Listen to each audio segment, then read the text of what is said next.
Today I am showing you how to set up an Active Directory server using VMware. First, we will go ahead and install the Windows Server 2016. On this first screen, you just make sure all the languages are correct and then hit Next. And then you'll click on Install Now and let it go ahead and go through the process of installing.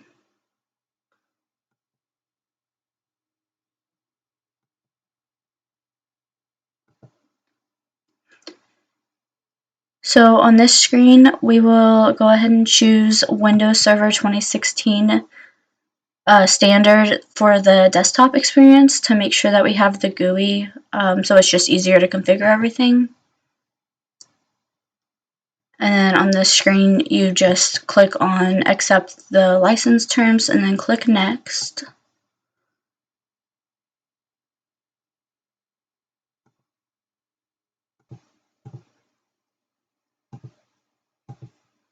And then on this screen, you'll go ahead and click on Install Windows Only.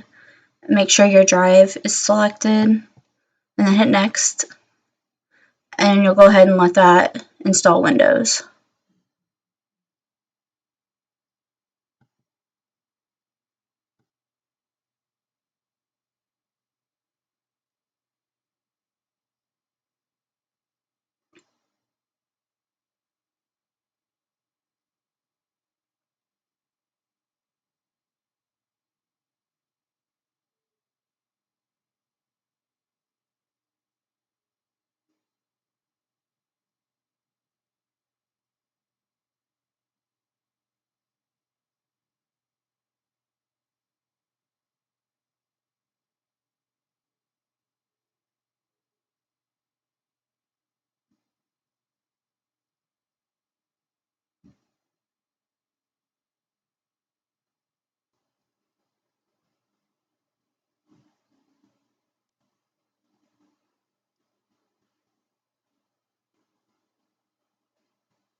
Once this finishes getting the files ready for the installation, it'll actually move into installing the features and then the updates as well. And then those move a lot quicker than getting the files ready.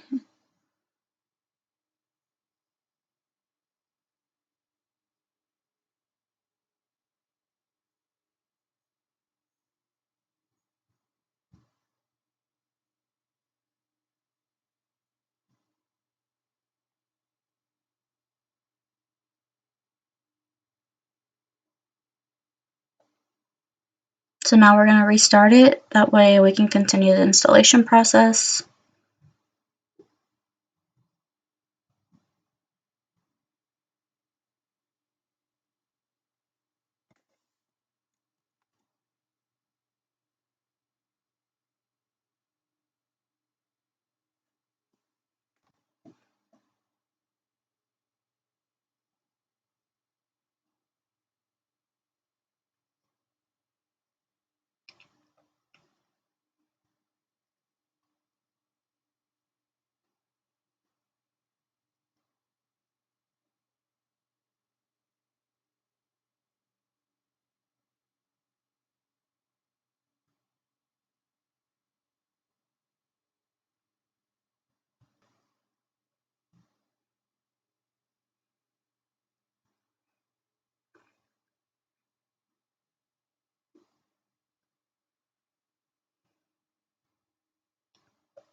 Alright, so now we have to add a password to the administrator account. That way we can log into the computer and then use the server.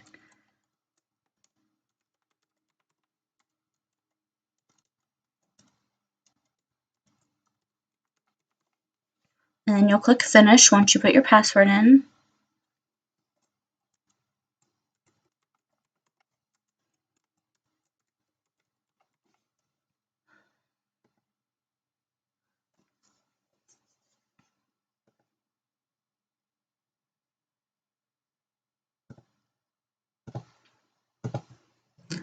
Alright, so now we have to send the Control-Alt-Delete in order to log into the computer as the administrator. And in VMware, you're not able to just hit Control-Alt-Delete on your computer, since your keyboard on your, if you're using a laptop, it will just do it for your laptop, so you have to go up in the top left-hand corner, and there's an option.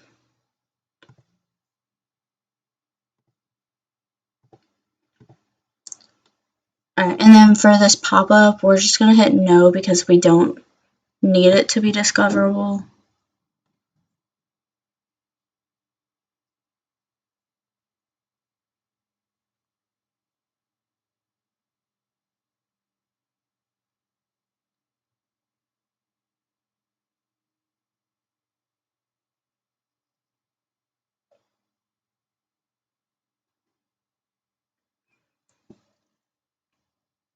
And then we're going to finish letting this load up, and it'll pull up the server manager for us.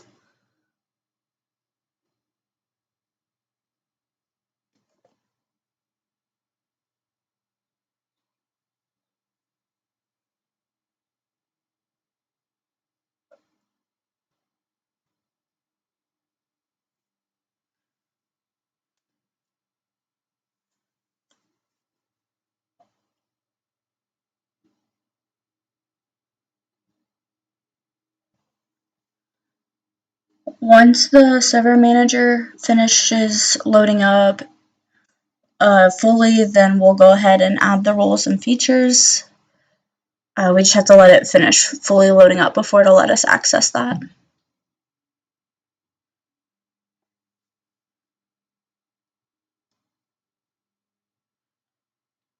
Alright, now that it finished loading up, we can go ahead and click Add Roles and Features. And then on this first page, you'll go ahead and just click Next. You want to make sure that role-based or feature-based installation is selected, and then hit Next.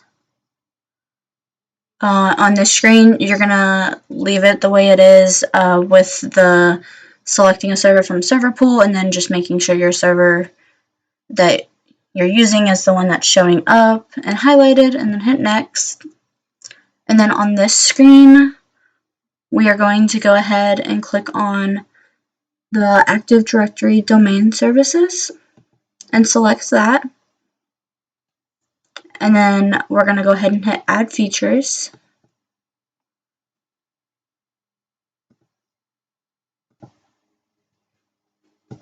Alright, and then next, we're going to click on the next button to go ahead and move on to the features.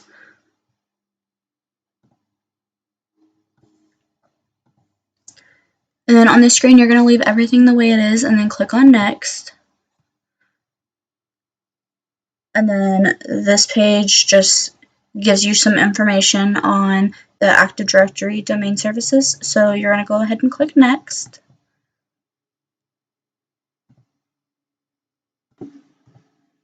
Alright, and now we're going to go ahead and click on Install to let that go ahead and install.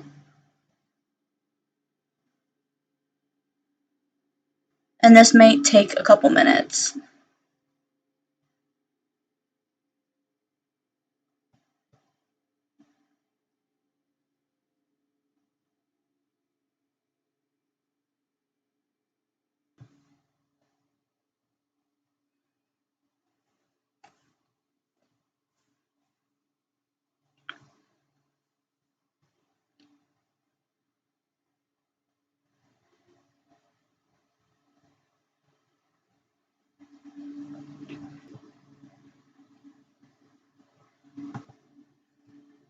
Right, so it's finished installing and it says configuration is required.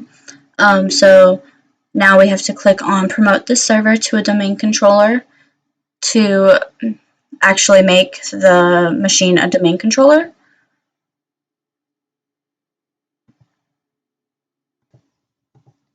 Right, and then next we're going to click on add a new forest, and then you're going to go ahead and type in a domain name that you're going to use on this server.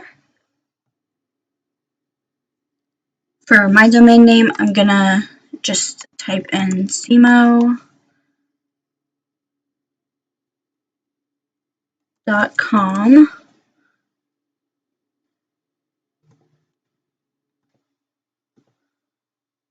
And then we're going to go ahead and click on next.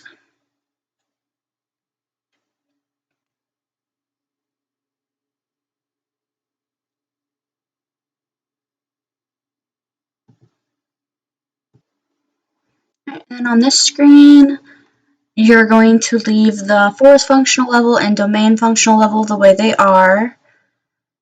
And then you're going to leave domain name system server checked, and then you're going to go ahead and put in a password.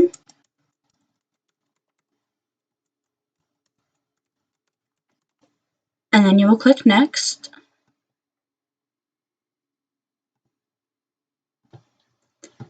And then on this screen, you're going to go ahead and click next because you just don't have the option to create the DNS delegation.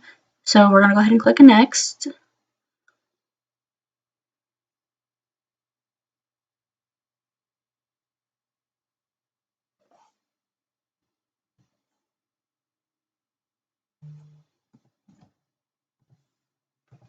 Alright, now that the screen's loaded, you can see that it went ahead and filled in our domain name for us based on what we inputted for the forest whenever we created that. We're going to go ahead and leave it the way it is, and then we're going to click on next.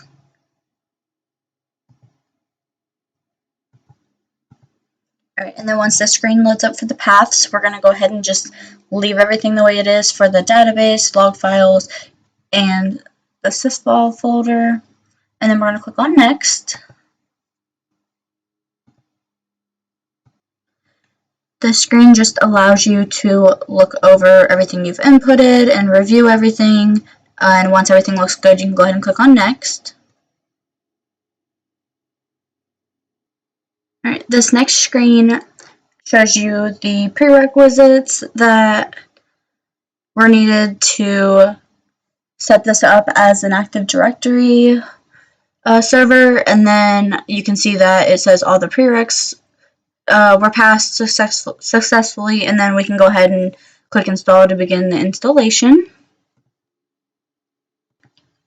So we're going to go ahead and click on install and let that go through the installation.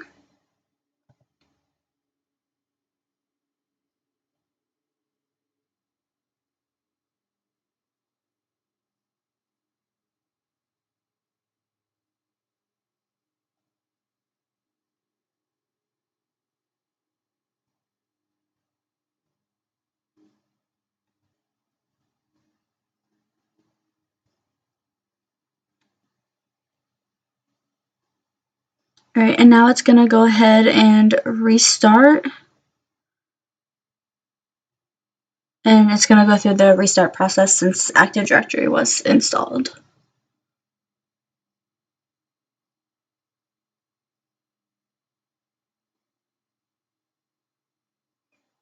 Now we're going to go ahead and log back into the computer by sending the Control-Delete and then making sure we log into the administrator account with the CMO domain, which you can see listed right there.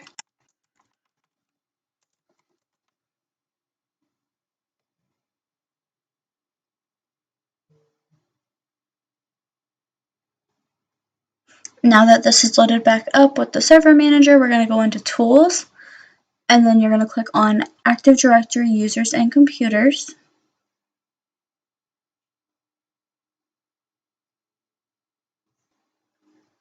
Next, we're going to go ahead and click the drop down by cmo.com. And then we're going to go ahead and click on the domain controllers. And then you can see that this computer is listed as a domain controller. We can also go ahead and go back into Tools and then click on DNS to bring up the DNS manager. And then once again, you can see the computer listed there for DNS as well.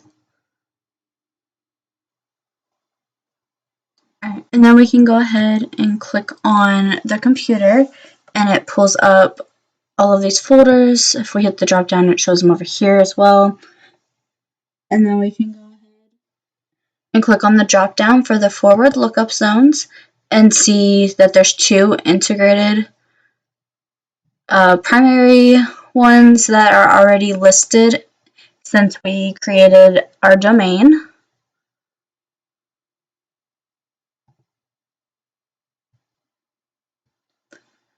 Alright, so since there's already the forward lookup zones, we're going to go ahead and click on the reverse lookup zones, and we see that there are none, so we're going to go ahead and add one and click on New Zone, and then we're going to click on Next.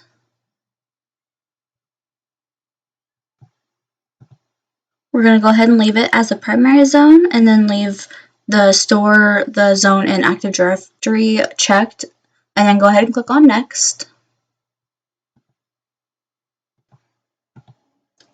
On this screen, we're going to leave it with the default option of to all DNS servers running on domain controllers in this domain, and then we're going to click on Next. We're going to leave it for the IPv4 reverse lookup zone, and then we're going to click on Next. On this screen, it shows that we have to input the first three sections for the network ID. So I went ahead and opened up to look at my IP address. So I'm going to put these first three sets of numbers in order to make them match up. So over here we're going to put 192.168.198.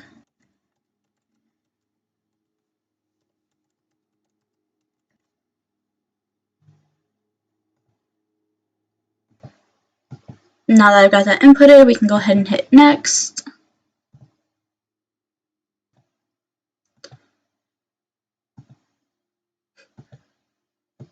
Alright, and then on this screen, we're going to leave it with the default option of allow only secure dynamic updates, and then click on Next. And then we're going to go ahead and click on Finish. Now that we have our new zone, we can go ahead and open that up, and then we're going to right click and click on New Pointer. We're going to leave the defaults that it puts in and then click on OK.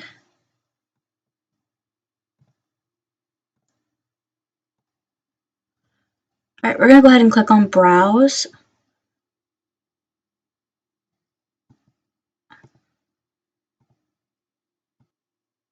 Now that we've got this screen pulled up, we're going to click on the computer and then forward lookup zones. And then it's showing us both of the options that we saw earlier. And with these two options, we're going to go ahead and click on the one that says cmo.com. And then it should pull up this folder and show you everything that's inside of it. Alright, and then we're going to scroll all the way to the bottom and then click on the computer and then click OK. And then you can see it listed right there that we've selected that one. Alright, and as you can see, it filled in the rest of the address to show the address of that the host IP address of what we selected, and then we're going to go ahead and click on OK. Alright, now that we have everything configured for this Active Directory server, we can go ahead and select the computer, and then we can right click and launch the NS lookup, and we can use this to verify that everything is working the way we need it to. So the first thing we can do to check to see if everything's working is go ahead and type in our domain, cmo.com, and we can verify that it did pull up the IP address and the domain name associated with it. Alright, and then next we went ahead and we can type in the computer name .cmo.com to see that that also pulls up the same IP address that is associated with just cmo.com. So that's another thing that we would need to check. Alright, and then the last thing we can use to check that everything is working properly is to type in the IP address itself to verify that it pulls up the same information, which it pulls up the same information as everything else has so far. So then that also lets us know everything is working as far as Active Directory and DNS that we have set up on this server. You can also use this to troubleshoot any problems that you would have run into if you would have configured something wrong. So like if one of these didn't pop up the same way, you would know that was your area that you would need to put more focus on to figure out what went wrong and try to correct the problem. But since all of ours match up, everything was done properly and it shows that it is all working.